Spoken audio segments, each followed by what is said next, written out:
Good evening from Pasadena, California, the Rose Bowl. I'm Pete Liebengood, along with Stanford coach Paul Wiggin. The sun setting in the background, and this afternoon, and I guess you'd have to say the sun is already set on the Stanford Cardinal losing a ball game here this afternoon to the UCLA Bruins. Final score of 38-35. Paul, I'm sure this one has to rank right up there with the best of them as far as defeats that are tough to swallow. This one was a very hard one because of the way the game unfolded. It's an interesting game because I really felt as our team came on the field, and I feel it now, even after the game is over, that our team was emotional and ready to play this football game. We seemed to express it pretty well on the offensive side of the football. It was not expressed very well on the defense. Yet I don't think there was a different emotion on one side of the ball or the other. It was one of those kind of games. Now, we knew coming in that was going to be a high-scoring football game. Unfortunately, we came out on the wrong end of the high scoring. Uncharacteristic of UCLA to this point this season, they had an outstanding game on the ground, mixing it well with Tom Ramsey. Did that surprise you that they were able to run against you as well as they did? Yes, it did. We felt that they were going to continue to be the big play team that they were, very similar to what our offense has been this year. But they seemed to have some early success running the football and stayed with it. I'm very disappointed in that phase of our football. I really felt like we could do a better job in dealing with that. We really made a preparation for stopping the big play. We felt if we could do that we had a good chance of winning the game. Unfortunately, it was more of a sustained type of a game for UCLA. Consequently, as a result of this loss, next week is all the more important, is it not? Oh, no question about it. It's a big game. Big game is of monumental importance for Stanford and for Cal. It'll be a real dogfight.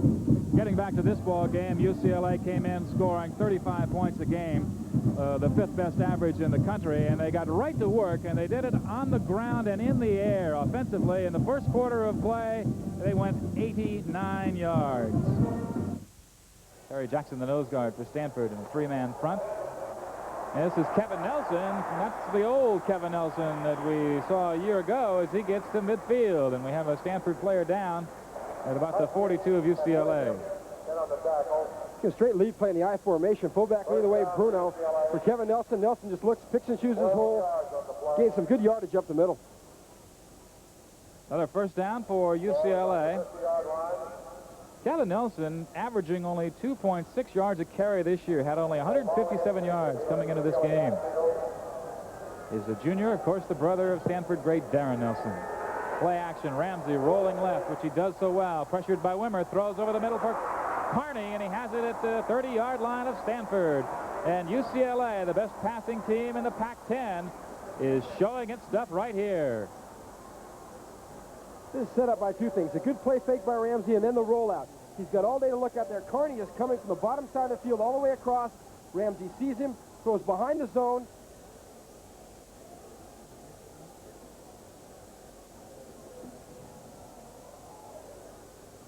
To date, Ramsey 3 for 3. He has been perfect. Two All-America quarterbacks, and Ramsey getting a head start here as Kevin Nelson pops it. He's at the 10 and forced out of bounds there by Vaughn Williams as the Bruins have been moving with relative ease in the early going here at the Rose Bowl, and a big crowd enjoying it. Nothing tricky about this play. You see Bruno, 42, the fullback, leading the play. They run the short side of the field. Bruno making a nice kick-out block on 17, the corner. Takes Williams to run. Nelson out of bounds. And Nelson, as you say, Pete, is looking like the Nelson of a year ago. 32 yards rushing for Kevin Nelson to this juncture. It is at the 10-yard line. It is first down.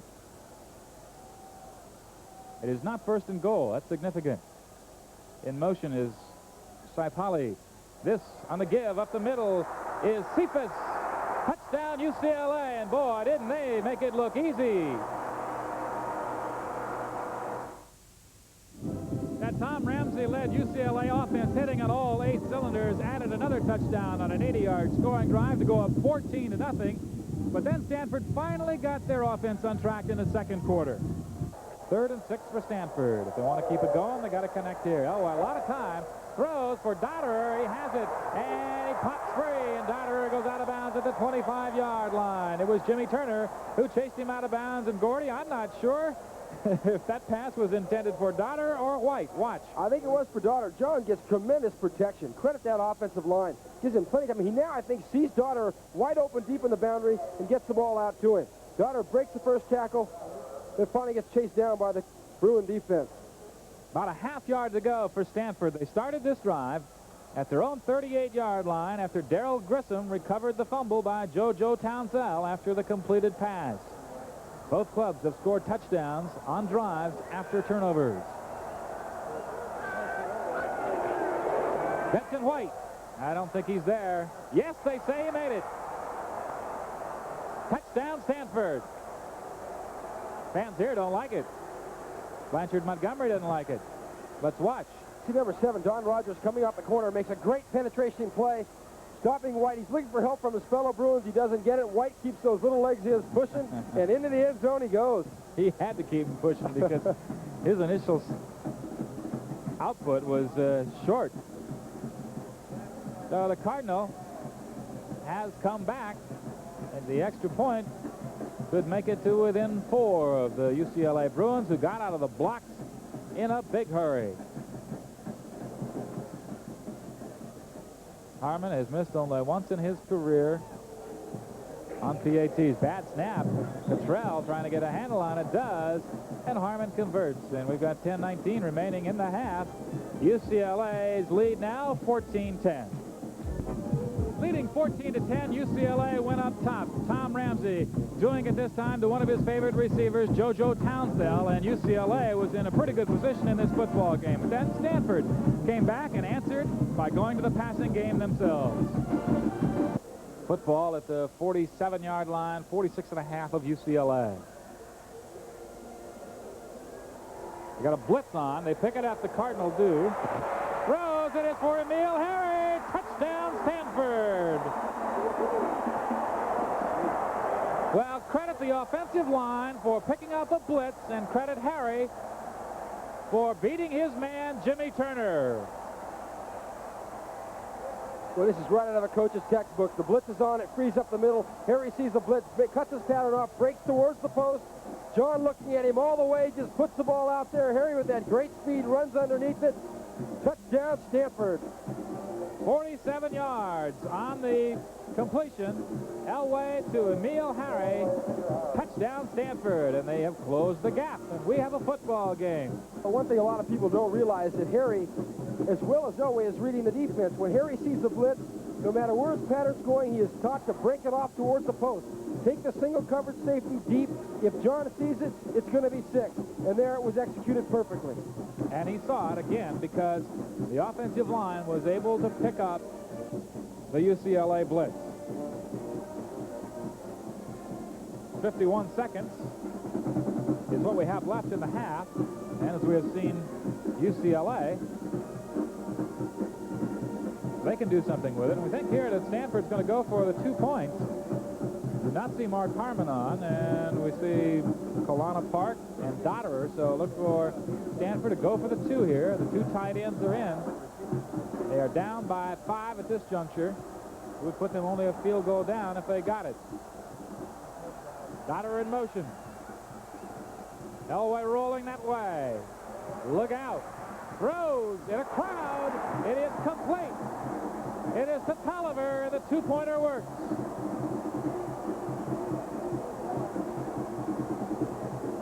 And the margin is cut to 3. And the Stanford sideline is high. Early in the third quarter, UCLA went on a 91-yard scoring drive to make it 28-18. Then both teams exchanged field goals. That made it 31-21. Then in the fourth quarter, Stanford got going on an 80-yard drive of its own. First down. Takes the draw to Park. Wings it for White. He hangs on at the 10-yard line. Vincent White in the arms of Don Rogers, the free safety. Racy Elway drop back. He's got White releasing straight up the middle. Gets the ball out there. He's going to get hammered, and Elway is limping and coming out of the football game. Steve Cottrell will come on to quarterback for John Elway. Elway got an ankle, I believe, in that last play, and he is headed for team doctor Don Bunce right now. Last time we saw this, Cottrell came in, 1 play, 1 pass, 1 completion, 1 touchdown. First and 10. Cottrell inherits a pressure situation. Gets it to Dotter on the swing. Dotter to the 1. Stanford trying to get back in this football game in the worst way. Steve Cottrell on this football season is now 3 of 9 for about 25 yards. Cottrell throwing a nice swing pattern. It looks easy, but that ball takes touch to get it out there. Nice pass. Dotter smells end zone and is off to the races. He'll do anything to get in, up and over, and he came very close.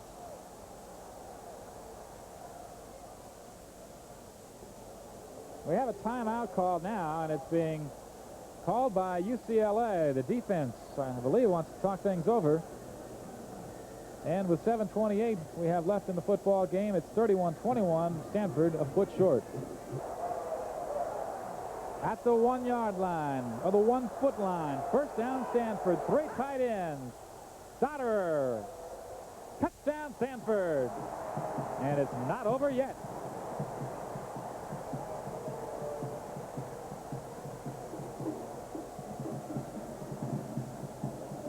The Cardinal goes on an 80-yard scoring drive. Well, Stanford dollars approved. Oh, these UCLA games, we told you at the top of the telecast, 4 of the last 5 years, 11-point differential, and most of them all decided in the last minute of play. We may be coming right back down to that again here. See the replay. Dotter just lowered his shoulder into number 7, Don Rogers, and drove him back into the end zone. Stanford going for the 2 points. Differential now is 4, so if they get it here, a field goal would win it. Cottrell throwing on the run. It's knocked away, and it was Eugene Leone, the right linebacker, who got a hand on the football. So the margin is 4, and they will need a touchdown to win.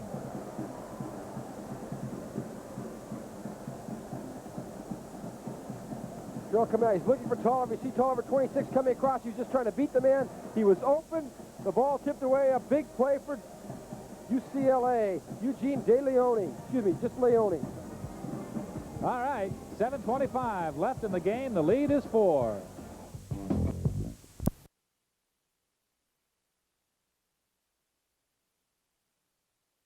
Who's in front of Grissom, gets away from him at midfield. Baird has to chase him down at the 23-yard line. Cormac Carney, the All-American to be. Ramsey drops back, going to get some heat on him, just stays in there, shows his composure. There's no one near Carney. He's wide open.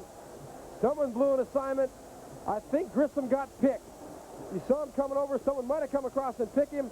Carney's off. You'll see the speed of Kevin Baird or the lack of speed of Carney, one of the two. But regardless, it's a big pickup and a big play. Ramsey fakes play action. He's going to keep it himself. Marker is down. He is in, but hold everything. Yellow flag went down. Boy, I remember that play, that very play a year ago. UCLA players apparently feel that the penalty is going to be against Stanford when Ramsey pulled it out of the belly of Nelson and threw to the tight end Reitman for a touchdown. Almost the same play there, only this time he took it himself. Great play fake.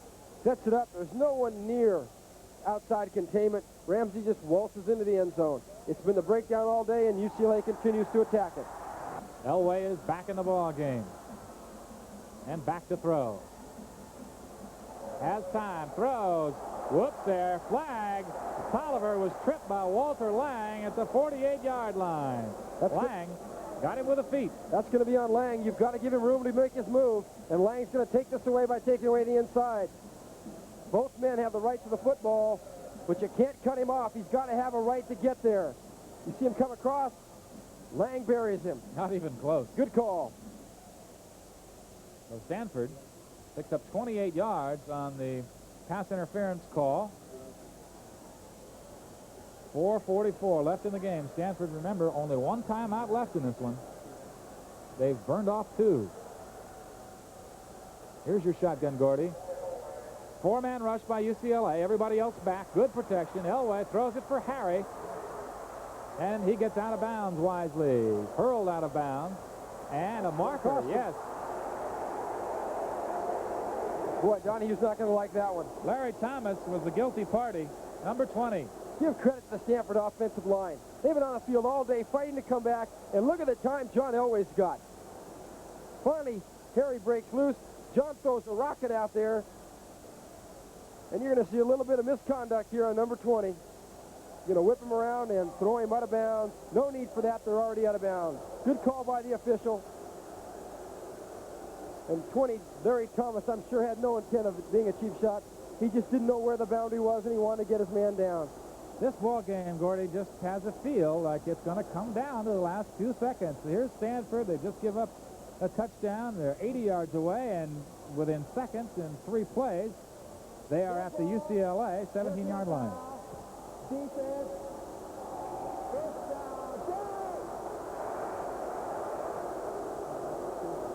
Well, Stanford needs to get in the end zone in a hurry, and this is as quick as I can see anybody moving down a football field. First down at the 17-yard line. Elway to pass. The fans booing loudly here as Vincent White gets away momentarily from Doug West and then is wrapped up by Don Rogers. Progress at the 11-yard line. So a gain of about 6 on the play. Vincent with unofficially 12 receptions now. And if I'm not mistaken, the Stanford record for receptions in a game is 14. Eric Cross, I believe. 4:05 left in the football game. Crowd's still mad about that penalty. Watch out, pressure backside, and he had to dump it off the Dodderer. UCLA picking it up in case it was a lateral, but it was not. Incompletion stops the clock. Had Elway not gotten rid of that, he would have been buried. You see the pressure coming backside number 7, Rogers. John gets the ball off, just a little bit behind Dodderer. If he gets that ball to him, it's clear sailing to the end zone with that blitz. Free safety was coming on that one. Don Rogers. A little risky down there against John Elway, isn't it? Sure is. Big 3rd down play. 3rd and 5 at the 11-yard line.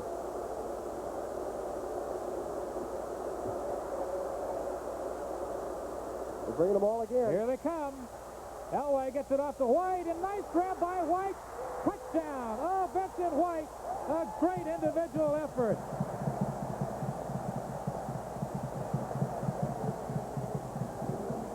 What a tremendous catch. What a ball game.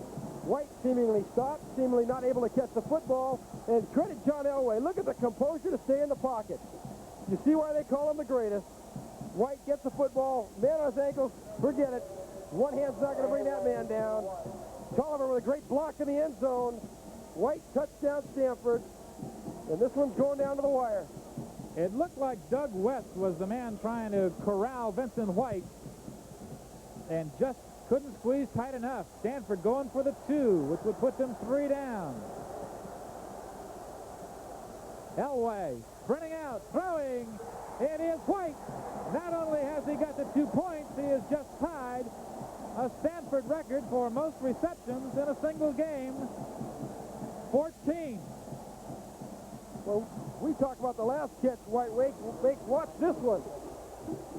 John's going to roll out. White's just breaking out of his backfield position. White's going to take it away from the UCLA defender and into the end zone.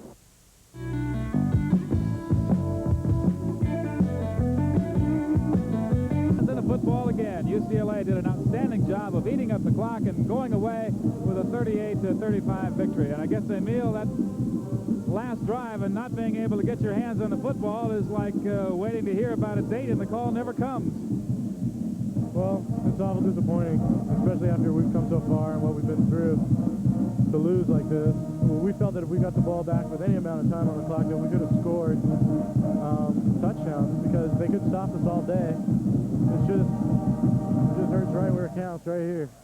Well, you had a big afternoon, a couple of big plays, a 47-yarder for a touchdown and a 48-yarder on a flea flicker.